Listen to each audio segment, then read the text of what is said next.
Hello बच्चों, चलो आज फिर सब लोगों का स्वागत करते हैं अपनी इस केमिस्ट्री क्लास में। देखो, हम लोग रसायन विज्ञान का पहला चैप्टर पढ़ रहे थे, रसायन की कुछ मूलभूत अवधारणाएं। इसके अंतर्गत पिछली क्लास में हम लोगों ने पढ़ रखा है कि रसायन विज्ञान होती क्या है और रसायन विज्ञान की मुख्य शाखाएं कौन कौन सी हैं। आज हम लोग पढ़ते हैं नया टॉपिक द्रव्य के बारे में, यानी कि द्रव्य, जिसको हम पदार्थ भी कहते हैं, तो ये द्रव्य क्या होता है।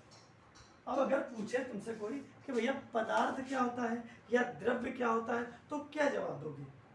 तो देखो, हम यही कहेंगे कि ऐसी कोई भी वस्तु या ऐसी कोई भी चीज या ऐसा कोई भी निकाय जिसमें क्या होता है, द्रव्यमान होता है, और जो स्थान घेरता है उसको हम कहते हैं द्रव्य।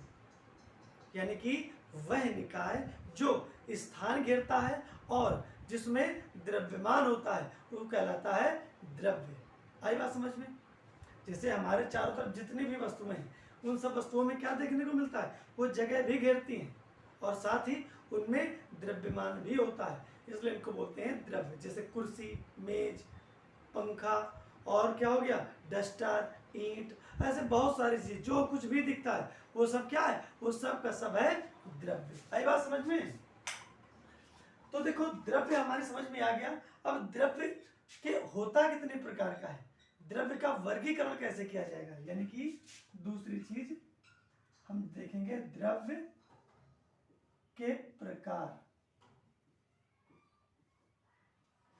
तो द्रव्य को दो प्रकार से बांटा जा सकता है, यानी कि यहां पर लिख सकते हैं द्रव्य को दो प्रकार से वर्गीकृत किया जा सकता है। दो प्रकार से वर्गीकृत किया जा सकता है। कौन कौन से? पहला तो अवस्था के आधार पर, अवस्था के आधार पर, और दूसरा है कणों की प्रकृति के आधार पर, यानी कि द्रव्य में जो कण उपस्थित होते हैं उन कणों की प्रकृति के आधार पर द्रव्य कितने प्रकार के होते हैं, यानी कि कणों की प्रकृति के आधार पर। ठीक, तो चलो पहला हम लोग देख लेते हैं अवस्था के आधार पर।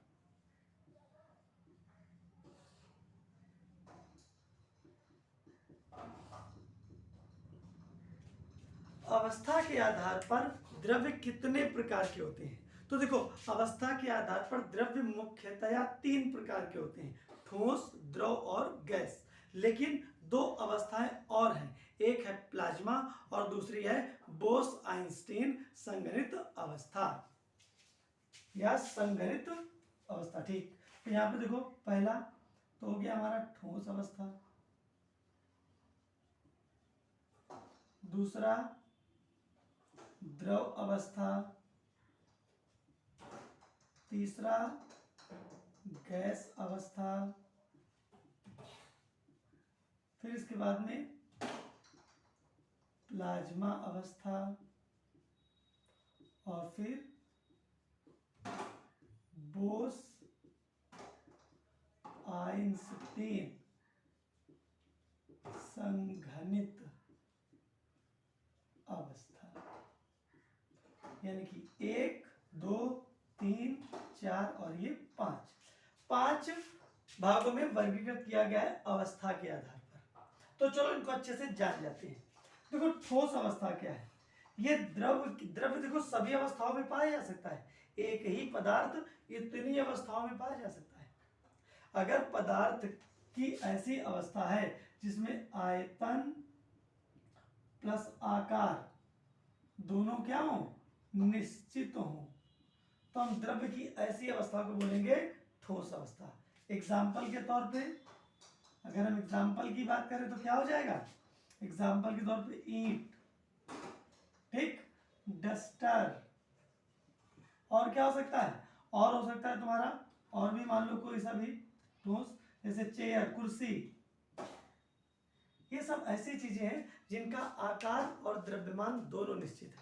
इनको चाहे जहां पे रख दो, इनके आकार में बदलाव नहीं होगा, साथ ही इनके द्रव्यमान में भी कोई बदलाव नहीं होगा, यानी कि आकार में कोई बदलाव नहीं होगा। तो हम क्या कहेंगे, द्रव्य की वह अवस्था जिसका आयतन और आकार दोनों निश्चित होते हैं, द्रव्य की ठोस अवस्था कहलाती है। एग्जाम्पल के तौर पर ईंट, डस्टर, कुर्सी आदि। द्रव अवस्था की बात करें तो हम कहेंगे द्रव्य की वह अवस्था जिसका आयतन तो निश्चित होता है लेकिन आकार निश्चित नहीं होता है, क्या कहलाती है, कहलाती है द्रव अवस्था। अगर एग्जाम्पल की बात करें तो क्या होगा, दूध, तेल, पानी, ठीक, कोई भी द्रव अवस्था में डीजल, पेट्रोल है, ये सब। फिर आता है तीसरा गैस अवस्था, द्रव्य की वह अवस्था जिसका आयतन और आकार दोनों निश्चित नहीं होते, क्या कहलाता है, द्रव अवस्था।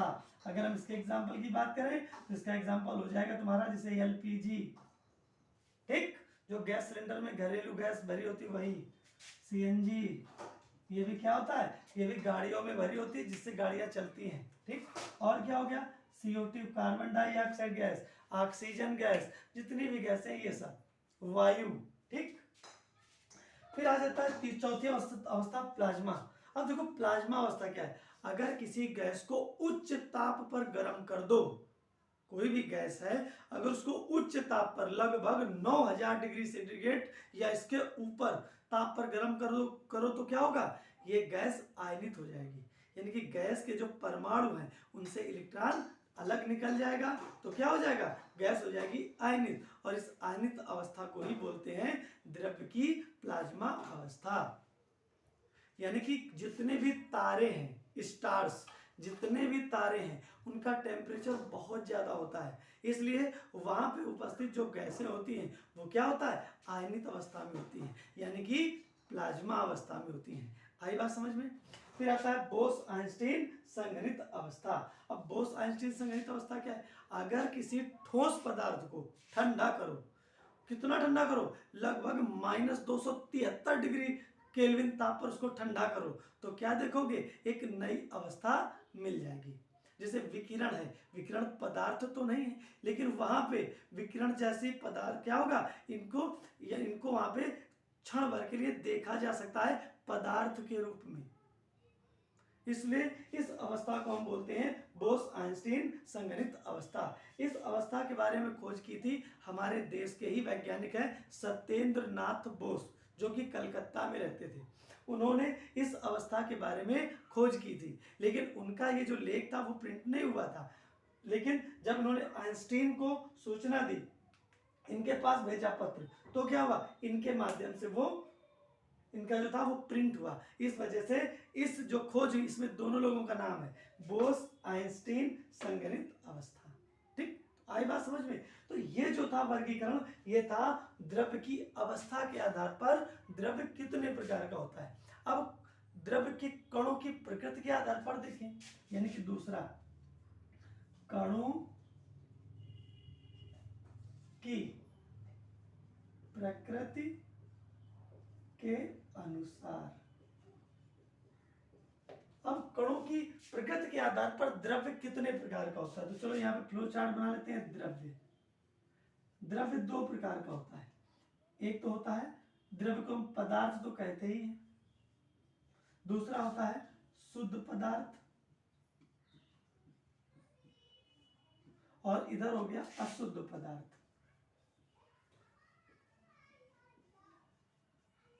ये जो अशुद्ध पदार्थ होता है इसी को हम, या इसको हम मिश्रण भी कहते हैं, ठीक। ये जो शुद्ध पदार्थ होता है ये पुनः क्या होता है, ये 3 प्रकार का होता है शुद्ध पदार्थ, चलो 2 प्रकार का होता है। एक तो हो गया तुम्हारा यौगिक और दूसरा हो गया तुम्हारा तत्व। और इधर ये जो मिश्रण है ये भी 2 प्रकार का होता है, एक तो हो गया समांगी और एक हो गया तुम्हारा विषमांगी। विषमांगी मिश्रण, एक हो गया समांगी मिश्रण और दूसरा हो गया विषमांगी मिश्रण। ये जो तत्व होता है, ये तत्व को भी हम तीन प्रकार से और बांट सकते हैं। एक तो हो गया धातु, एक हो गया तुम्हारा अधातु, और एक हो गया तुम्हारा उपधातु। समांगी मिश्रण को हम विलयन भी कहते हैं, या इसी को हम कह सकते हैं विलयन, विलयन कहलाता है। ठीक, विलयन फिर से तीन प्रकार का हो सकता है। एक कोलाइडी विलयन,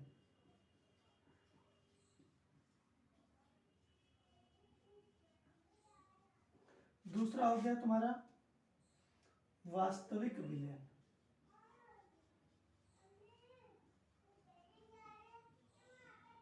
और तीसरा हो गया तुम्हारा निलंबन। हमें भी बता दे जरा, तेरा दीवाना कैसे हुआ सावरा, राधे राधे राधे राधे। और देखो यहाँ पे कणों की प्रकृति के अनुसार, तो देखो कणों की प्रकृति के अनुसार कितने प्रकार के हैं? दो प्रकार के। ये यहां से यहां तक ऐसे लिखे हुए, ठीक, या इसको अपना आराम से समझ लेना, यहां से इसको मिटा देते हैं, इतना, ठीक। ये अब देखो कणों की प्रकृति के आधार पर द्रव्य कितने प्रकार के होते हैं? तो पदार्थ यानी कि द्रव्य दो प्रकार के होते हैं, शुद्ध और अशुद्ध। अगर द्रव्य में उपस्थित सभी कण आकार में, द्रव्यमान में और गुणों में, किन चीजों में? आकार, द्रव्यमान और गुण, इन तीन चीजों में अगर एक समान है तो हम उस पदार्थ को बोलेंगे, उस द्रव्य को बोलेंगे शुद्ध पदार्थ। यानी कि वह पदार्थ जिसमें उपस्थित सभी कण आकार, द्रव्यमान और गुणों में एक जैसे होते हैं, शुद्ध पदार्थ कहलाते हैं। कोई बात दिक्कत आ जाएगा समझ में? दूसरा, वे पदार्थ जिनमें उपस्थित सभी कण आकार, द्रव्यमान और गुणों में समान नहीं होते हैं, उनको हम कहते हैं अशुद्ध पदार्थ, या इसको हम बोलते हैं मिश्रण। आए बात समझ में? अब देखते हैं शुद्ध पदार्थों को भी दो भागों में बांटा गया है, एक है यौगिक और दूसरा है तत्व। अब देखो यौगिक क्या होता है? यौगिक तो शुद्ध पदार्थ ही तो है, यानी कि इसके सभी कण आकार, द्रव्यमान और गुणों में क्या है? एक जैसे हैं, किंतु इनको छोटे छोटे तत्वों में विभाजित किया जा सकता है, वियोजित किया जा सकता है। जैसे यौगिक हो गया तुम्हारा H2O, इसको हम बांट सकते हैं किसमें? दो हाइड्रोजन अलग कर सकते हैं और साथ ही एक ऑक्सीजन अलग कर सकते हैं, तो इसको तत्वों में बांटा जा सकता है। लेकिन तत्व क्या है? तत्व वह शुद्ध पदार्थ है जिसके कणों का आकार, द्रव्यमान और गुण तो समान है, किंतु इन्हें और सूक्ष्म कणों में वियोजित नहीं किया जा सकता, तत्व कहलाते हैं। अगर हम एग्जाम्पल के तौर पर देखें तो जितने भी Fe, कॉपर, Cu, ठीक, ये सब क्या है? ये सब तत्व हैं। या ऑक्सीजन तत्व, ऑक्सीजन परमाणु, नाइट्रोजन परमाणु, क्लोरीन परमाणु, ये सब क्या है? इन परमाणुओं से बना हुआ जो होता है उसको बोलते हैं तत्व। यानी कि नाइट्रोजन तत्व में जितने कण हैं वो सब हैं नाइट्रोजन के, जिनका परमाणु क्रमांक 7 और द्रव्यमान संख्या 14 है। तो एक जैसे ही परमाणु होंगे तो उसको बोलेंगे तत्व। लेकिन अगर सभी तत्व आकार, मतलब यौगिक क्या है? ऐसा पदार्थ जिसके कण आकार, द्रव्यमान और गुणों में तो एक जैसे हैं, लेकिन इनको और सूक्ष्म तत्वों में वियोजित किया जा सकता है, ठीक। साथ ही एक बात और, इनमें उपस्थित जितने तत्व होते हैं, जैसे यौगिक है, यौगिक का है जैसे H2O, जल, जल यौगिक है, तो जल चाहे जहां से प्राप्त किया जाए, उसका कोई भी स्रोत हो, उसमें उपस्थित जो तत्व हैं उनका अनुपात सदैव निश्चित होगा। यानी कि इसमें क्या है? देखो दो हाइड्रोजन है और एक ऑक्सीजन है, तो क्या करेंगे? हाइड्रोजन का परमाणु भार होता है 1, तो 2 है तो हो जाएगा 2, और ऑक्सीजन का परमाणु भार होता है 16, तो 2 एकम 2 और 2 अट्ठे 16। यानी कि जल में हाइड्रोजन और ऑक्सीजन का जो अनुपात है वो 1:8। यानी कि यौगिक कोई भी हो, उसमें उपस्थित सभी तत्वों का अनुपात सदैव निश्चित होता है। आई बात समझ में? तत्व क्या होते हैं? जिनमें उपस्थित सभी कण आकार, द्रव्यमान और गुण में समान होते हैं, किंतु उन्हें और सूक्ष्म कणों में वियोजित नहीं किया जा सकता है। इनको हम बोलते हैं तत्व। तत्व देखो तुम्हारे 3 प्रकार के हो सकते हैं, धातु, अधातु और उपधातु। यानी कि देखो धातु क्या है? धातु क्या है? ये इलेक्ट्रॉन त्याग कर धनायन बनाते हैं, पहली बात। दूसरी बात, ये आघात वर्धनीय होते हैं, दूसरी बात। यानी कि पहला देखो, ये इलेक्ट्रॉन त्यागने की प्रवृत्ति रखते हैं, पहली बात। दूसरी क्या है? ये आघात वर्धनीय होते हैं। यानी कि अगर इनकी हथौड़े से पिटाई की जाए तो ये टूटेंगे नहीं बल्कि फैल जाएंगे, यानी कि आघात वर्धनीय होते हैं। तीसरा, ये तन्य होते हैं, यानी कि इनके लंबे लंबे तार खींचे जा सकते, तार बनाए जा सकते हैं। ठीक। फिर इसके बाद में ये ऊष्मा तथा विद्युत के सुचालक होते हैं। आई बात समझ में? यानी कि इसमें वैद्युत धारा भी प्रवाहित करती है और ऊष्मा का भी प्रवाह होता है। इसीलिए धातुओं के ही बर्तन होते हैं कि अगर तुम्हें कोई भोजन बनाना है तो उसको क्या करोगे? लोहे के बर्तन का ही उपयोग करोगे। क्योंकि क्या? क्योंकि लोहे का बर्तन गर्म होगा, फिर उसके अंदर जो वस्तु रखी है वो भी गर्म हो जाएगी और वो पकेगी। साथ ही जब विद्युत धारा का प्रवाह करने के लिए बिजली के जितने भी तार होते हैं सब क्या होते हैं? धातुओं के ही होते हैं। क्यों? क्योंकि उसमें विद्युत धारा का प्रवाह होता है। आई बात समझ में? और एक 5वीं बात और क्या कि इनमें विशेष चमक होती है, इनमें विशेष चमक होती है। आई बात समझ में? यानी कि धातुओं में इतने गुण होते हैं, ये इलेक्ट्रॉन त्याग कर धनायन बना लेते हैं, ये आघात वर्धनीय होते हैं, तन्य होते हैं, ऊष्मा और विद्युत के सुचालक होते हैं और इनमें एक विशेष चमक होती है। लेकिन अधातु क्या होते हैं? उनमें ये इलेक्ट्रॉन त्यागने की प्रवृत्ति नहीं रखते हैं। क्या लिखेंगे इसमें? लिखेंगे कि ये इलेक्ट्रॉन ग्रहण करने की प्रवृत्ति रखते हैं। दूसरी बात, ये आघात वर्धनीय नहीं होते हैं, ये भंगुर होते हैं। इनकी अगर थोड़े से पिटाई की जाए तो ये कई टुकड़ों में टूट जाते हैं, यानी कि ये भंगुर होते हैं। तीसरी बात से ये तन्य होते हैं, तो ये तन्य नहीं होते हैं और इनके तार नहीं खींचे जा सकते हैं। फिर अगला है, ये ऊष्मा तथा विद्युत के सुचालक होते हैं, धातु। लेकिन अधातु क्या होते हैं? ये विद्युत और ऊष्मा के सुचालक नहीं होते हैं। क्या होते हैं? कुचालक होते हैं। ये विद्युत और ऊष्मा के कुचालक होते हैं। फिर क्या है? इनमें विशेष चमक होती है, लेकिन इनमें अधातुओं में क्या है? विशेष चमक नहीं होती, कोई चमक नहीं होती है। फिर आता है तुम्हारा उपधातु। उपधातु क्या है? इनमें धातु और अधातु दोनों के गुण होते हैं, इसलिए इनको बोलते हैं उपधातु। ठीक।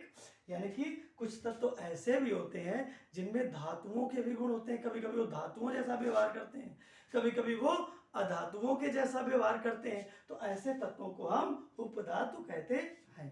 तो आई इतनी बात समझ में? अब यहाँ पे अशुद्ध पदार्थ, ऐसे पदार्थ जिनके कणों का आकार और द्रव्यमान और गुण समान ना हो, उनको हम कहते हैं अशुद्ध पदार्थ। इन्हें मिश्रण भी कहते हैं और ये 2 प्रकार के होते हैं, समांगी और विषमांगी। समांगी मिश्रण क्या होता है कि अगर ऐसा पदार्थ या ऐसा मिश्रण जिसमें उपस्थित सभी घटक, यानी कि 2 अलग अलग प्रकार के कणों वाला विलयन पदार्थ है, 2 अलग अलग प्रकार के कण मिले हुए हैं, तो क्या है? पूरे विलयन में कणों का जो संघटन है वो एक जैसा है। देख के नहीं बताया जा सकता है कि दूसरा पदार्थ कहाँ है और पहला पदार्थ कहाँ है।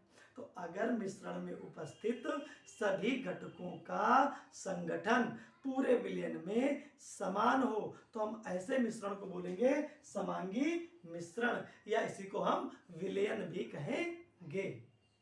विषमांगी मिश्रण में क्या होगा कि ऐसे जैसे समांगी में एग्जांपल ले लो, जैसे चीनी को जल में घोल दो तो समांगी मिश्रण बनेगा। क्या कहीं दिखेगा कि इस जगह पे चीनी ज्यादा है, इस जगह पे पानी ज्यादा है? नहीं दिखेगा ना। तो चीनी और जल का मिश्रण समांगी मिश्रण है। दूध और पानी का मिश्रण भी समांगी मिश्रण है।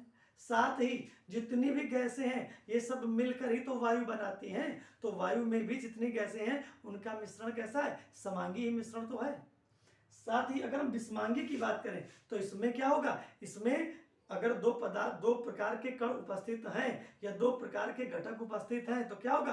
पूरे मिश्रण में उनका जो संगठन है वो एक जैसा नहीं होगा। जैसे अगर तेल में पानी मिलाओ तो क्या होगा? तेल अलग और पानी अलग दिखेगा, उनका समांगी मिश्रण नहीं होगा, तो हम उनको बोलेंगे विषमांगी मिश्रण। फिर देखो समांगी मिश्रण जो होते हैं या विलयन जो होते हैं, इनको ये तीन प्रकार के हैं। एक तो है कोलाइडी विलयन, एक है वास्तविक विलयन और एक है निलंबन। कोलाइडी विलयन क्या है? ऐसे विलयन जिनके कणों का आकार कितना हो? 50 एंगस्ट्रॉम से 2000 एंगस्ट्रॉम के बीच अगर कणों का आकार हो,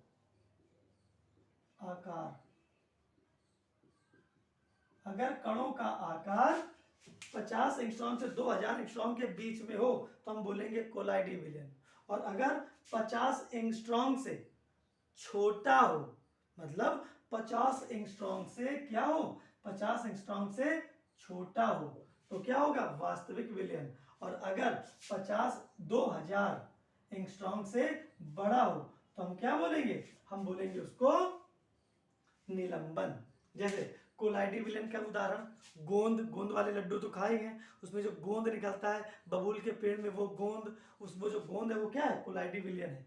जो ले चिपकाने के लिए जो गोंद लेके आते हो चिपकाने के लिए, सरेस जिसको बोलते हैं ग्लू, वो भी क्या है? कोलाइडी विलयन है। आई बात समझ में?